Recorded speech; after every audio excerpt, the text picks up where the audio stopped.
O mundo já havia escrito sua sentença sobre Clara. Ela não era uma pessoa, era um episódio esquecido, um capítulo cujo título era A Menina que Não Existia. O abandono começou no seu primeiro suspiro, quando sua mãe, uma garota de 17 anos, com medo do futuro e fascinada por um amor de verão, deixou-a enrolada em um cobertor fino nos degraus da casa da avó. A avó, Maria, era um monumento à resistência. Criara 7 filhos sozinha após a morte do marido, e seus olhos, cor de azeviche, guardavam uma tristeza tão profunda que havia secado todas as lágrimas. Ela acolheu Clara não com os braços abertos, mas com um suspiro resignado. O amor naquela casa não era um abraço caloroso. Era um teto que não gotejava, um prato de comida na mesa e um silêncio que ensinava a não pedir mais nada. A casa era a extensão física daquela existência minguada. O papel de parede do quarto de Clara descolava em formas de continentes desconhecidos. O sofá da sala tinha 2 afundamentos profundos onde a avó e o fantasma do avô se sentavam há 50 anos. E o único som constante era o tic-tac obsessivo de um relógio de pêndulo que parecia marcar não as horas, mas a lentidão do tempo. Clara aprendeu a ler a vida naqueles detalhes. Aprendeu que seu lugar era a sombra, que sonhar era um luxo perigoso, que sua voz devia ser um sussurro, se é que devia existir. Na escola, foi a garota fantasma. Suas roupas, sempre um pouco largas, herdadas de primas distantes, a camuflavam. Nos corredores, os corpos se esquivavam dela como se ela emitisse um campo de invisibilidade. Ninguém a provocava ativamente. Seria preciso vê-la primeiro. Aos 18 anos, a avó Maria partiu em um sono silencioso durante uma tarde de domingo. No colchão, Clara encontrou uma pequena bolsa com algumas notas e uma palavra escrita em um papel. Desculpe. Era tudo. A casa agora era dela, junto com um vazio que ecoava. A faculdade de letras, iniciada sem convicção, tornou-se um fardo. As aulas eram um mar de rostos anônimos que formavam grupos com uma naturalidade que a atordoava. As tentativas de trabalho foram fracassos suaves e humilhantes.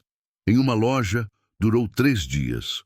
A gerente disse que os clientes se sentiam desconfortáveis com sua postura cabisbaixa. O inverno chegou e, com ele, a umidade que fazia mofo crescer nos cantos das paredes da sala.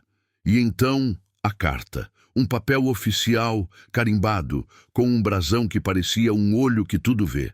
Uma dívida de impostos da avó, uma pequena fortuna para Clara, não paga há anos. Ameaça de penhora. Despejo em 30 dias. Foi o último ponto final que o mundo parecia querer colocar em sua história. Sentada no degrau de pedra da porta dos fundos, Clara olhou para o quintal. No centro, uma velha amendoeira, seus galhos retorcidos contra o céu cor de chumbo, como veias de um velho mapa. 20 anos de invisibilidade, de passos silenciosos, de desejos engolidos, culminavam naquela carta fria em suas mãos. E então, não foi um grito, não foi uma prece eloquente. Foi um colapso silencioso da alma, um esvaziar total. As palavras se formaram sem som, do fundo do seu ser. Cheguei ao fim. Não há mais Clara para lutar. Se existe algo, alguém, agora é a sua vez. Faça o que quiser com este vazio. Eu desisto. Foi uma rendição, não da esperança, mas do próprio eu. E no centro daquele vazio, como um único grão de areia no meio do deserto, uma impressão clara e fria se assentou. Você não é um fim. Você é uma semente. E sementes precisam do escuro. Ela ergueu os olhos para a amendoeira, morta, seca, pronta para ser cortada. Mas pela primeira vez, ela não viu morte. Viu potencial adormecido. No dia seguinte, movida por um impulso que não veio dela mesma, ela não voltou para a cama. Sentou-se à mesa da cozinha, onde a avó costumava contar as moedas do mês, e pegou um caderno escolar, daqueles com capa azul desbotada. A primeira página estava em branco há anos. Ela encostou a caneta e começou a escrever. Não escreveu o querido diário. Escreveu: hoje me tornei um espaço vazio. As palavras saíram como uma sangria. Ela escreveu sobre o cheiro de mofo e sopa de repolho que impregnava as paredes. Escreveu sobre a sensação física de ser transparente, de ter pessoas literalmente esbarrando nela sem perceber. Escreveu sobre o tic-tac do relógio, que era a única coisa que parecia confirmar que o tempo passava dentro daquela casa. Escreveu por horas, até que a luz da tarde dourou os galhos da amendoeira pela janela. Uma semana depois, enquanto limpava o sótão empoeirado, uma caixa de madeira rangente se abriu. Livros de capa dura da avó, hinos, missais e um pequeno livro de salmos tão usado que a lombada estava solta. Ao abri-lo ao acaso, seus olhos caíram em uma linha sublinhada com uma caneta tinteiro desbotada. Do abismo clamei a ti, Senhor. Ouviste a minha voz. Não entregues minha alma à cova, nem deixes teu fiel ver a corrupção. Fazes brotar para mim alegres cânticos. Abismo, voz, fazer brotar. As palavras dançaram diante dela, virou a página. Outro sublinhado. Tu formaste o meu interior, entretecendo-me no ventre de minha mãe. Graças te dou, visto que por modo assombrosamente maravilhoso me formaste. Entretecendo. Formaste. Obra. Não era consolo, era identidade. Clara desceu as escadas com o livro contra o peito. A carta de despejo ainda estava na mesa. Ela a olhou, depois olhou o livro. Pela primeira vez, ela não se sentiu uma vítima de uma história mal escrita. Sentiu-se um verso. Um verso em um poema maior que ela não conseguia ler por completo. A dor não sumiu, mas ganhou um contorno. Talvez não fosse um acidente. Talvez fosse um traço da caneta do autor. O primeiro teste veio em um café barato no centro da cidade. Clara estava escrevendo, tentando capturar a sensação daquela nova perspectiva, quando percebeu uma senhora à mesa ao lado. Ela não chorava alto. As lágrimas simplesmente rolavam, silenciosas e contínuas, caindo sobre a fotografia de um homem de uniforme que ela segurava com mãos trêmulas. O instinto antigo de Clara foi virar o rosto, desaparecer. Não é seu problema, você não sabe o que dizer. Mas então a palavra abismo do salmo ecoou. Ela conhecia aquele abismo. Sem pensar, com as mãos suando, Clara pegou o pacote de lenços de papel que estava em sua bolsa e estendeu um para a senhora. Posso sentar? A senhora, Dona Isaura, assentiu, sem conseguir falar. Seu filho, o homem da foto, um bombeiro, havia falecido em um incêndio na semana anterior. Ela estava só, totalmente só. Clara não disse, sinto muito. Não disse, Deus tem um plano. Ela apenas sentou, e quando Dona Isaura começou a falar, ela ouviu. Ouviu com todo o seu ser, com a atenção que havia sido treinada em anos de silêncio. Ouviu as histórias da infância do filho, seu medo de barata, seu riso alto. Por 2 horas, aquele café foi o lugar mais sagrado da terra. Ao se despedirem, Dona Isaura segurou as mãos de Clara e disse, com uma luz tênue nos olhos afogados, hoje, você foi a mão de Deus estendida para me puxar para fora do buraco. Ele mandou você. Eu sei. Clara caminhou até em casa flutuando.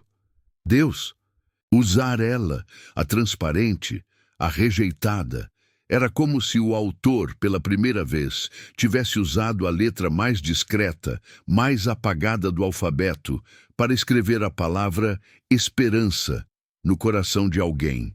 A partir daí, o processo não foi uma revolução, foi uma germinação.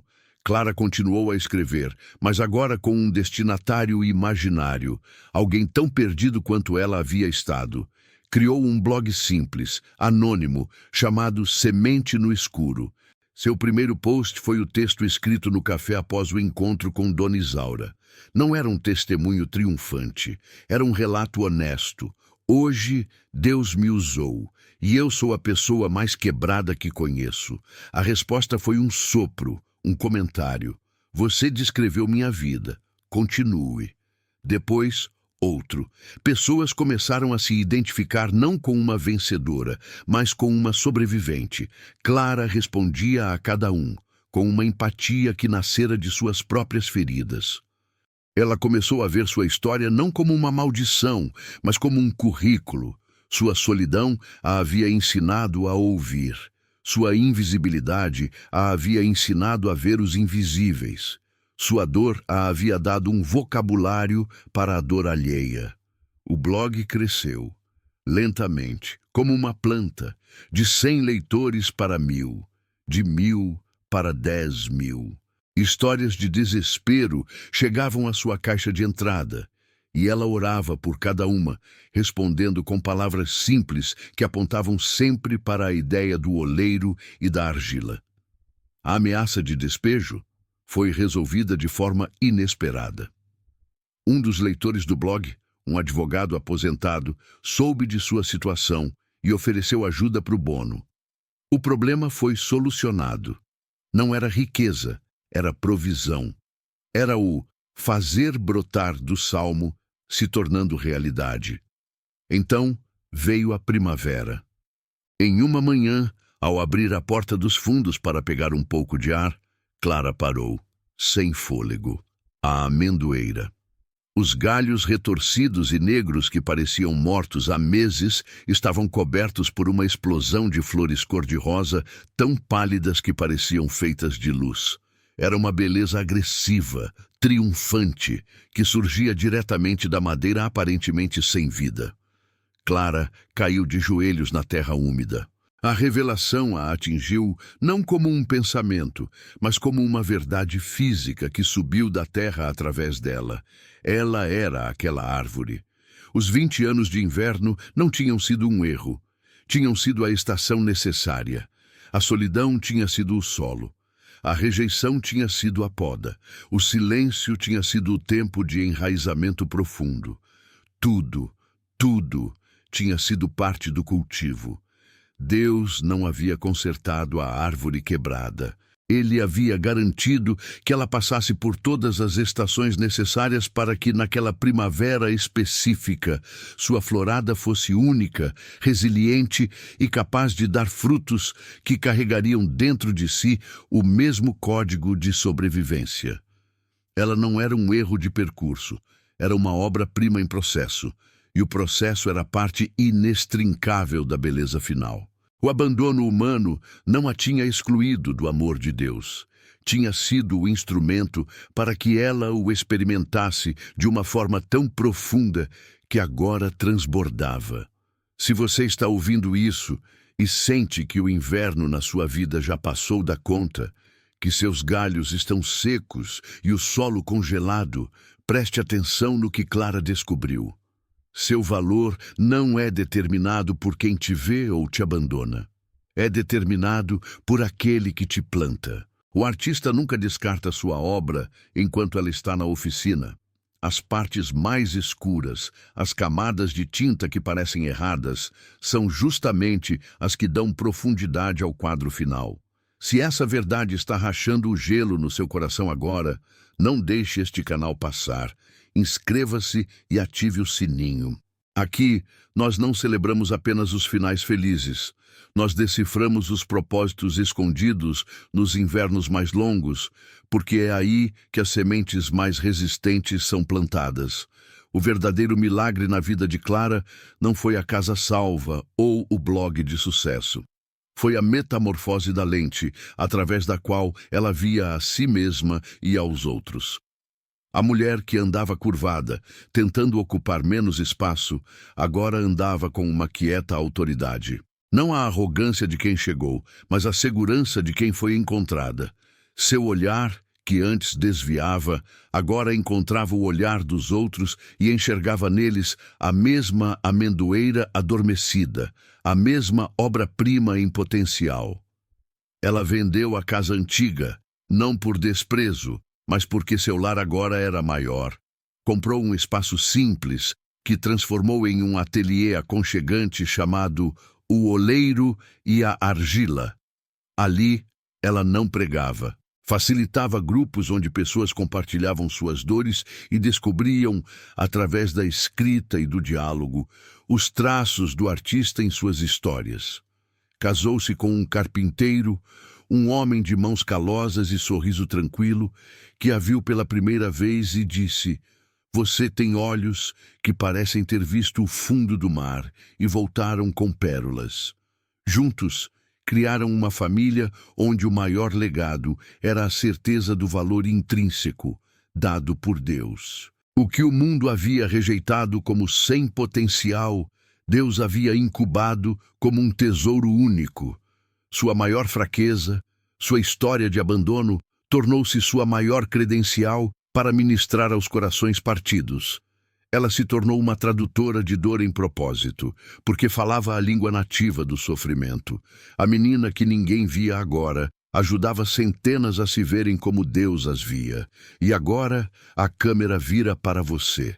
Talvez você esteja sentado na soleira da sua própria porta dos fundos, olhando para a sua amendoeira seca, segurando a sua carta de despejo emocional. Eu te convido a fazer a rendição de Clara, não a rendição ao desespero, mas a rendição do controle. Entregue a história nas mãos do autor.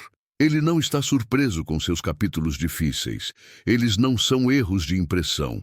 São as páginas mais importantes do seu desenvolvimento. Sua florada está por vir, e ela será linda precisamente porque brotará de onde ninguém esperava. Deixe nos comentários: "Sou obra-prima em processo". Declare isso sobre sua vida hoje. Compartilhe este vídeo com um amigo cujo inverno parece interminável. E se este canal é um lugar onde você encontrou água para sua semente, junte-se a nós, inscreva-se e dê seu like. Isso nos ajuda a levar essa mensagem adiante. Lembre-se, você não é um acidente, um descarte, um caso perdido. Você é uma narrativa sendo cuidadosamente escrita por um autor que não comete erros. Você é uma escultura sendo talhada por um mestre que nunca abandona sua obra.